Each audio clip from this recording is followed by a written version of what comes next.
there, my name is Valentina Miller, and I'm the chair of Philadelphia's brand new ACM SIGGRAPH Professionals chapter.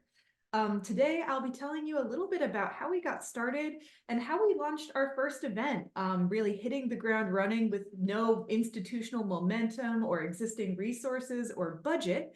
And hopefully this will inspire you if you're interested in starting a new chapter and trying to begin with some in-person events.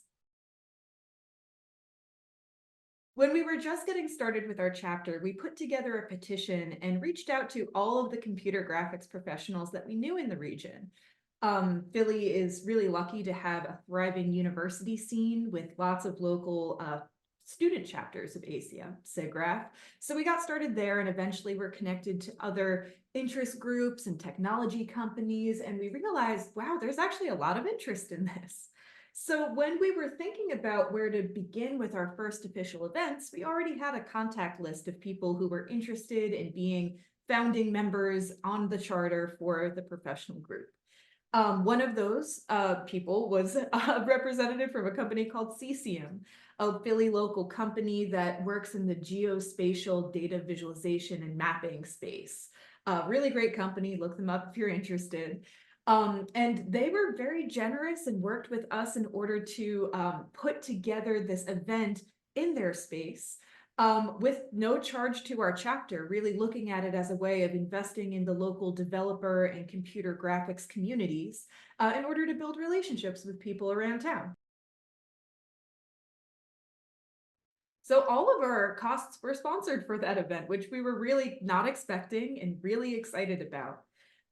In order to further save costs, we planned that our first event would coincide with the virtual showing of the Computer Animation Festival that is demonstrated at the SIGGRAPH conference every year. So that went over really, really well. CCM was able to provide space and snacks, and we really tried to keep the costs low and just make sure that we had enough time for everyone to talk and get to know each other before and after the showing.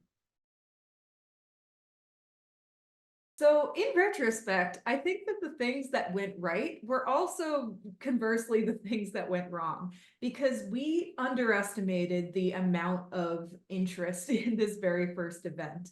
And, the venue that we had within the offices of this very generous local company could seat up to about 60 people comfortably. And we got 70 who were interested in our registration form. Now, there are always a certain amount of day of no-shows. So we didn't actually hit the capacity to the point where, we would have broken the fire code of the building. But that did lead us to realize that we're going to need to have a bigger boat. We need more space for our next event. So for our next event, we will be working with Drexel to put together an event that is affiliated with the community calendar of the Philadelphia Tech Week. We'll have access to a building that is meant to hold lots of students and thereby giving us more space to space out the event and invite more people in. We're hoping to raise the capacity up to 100 for that one.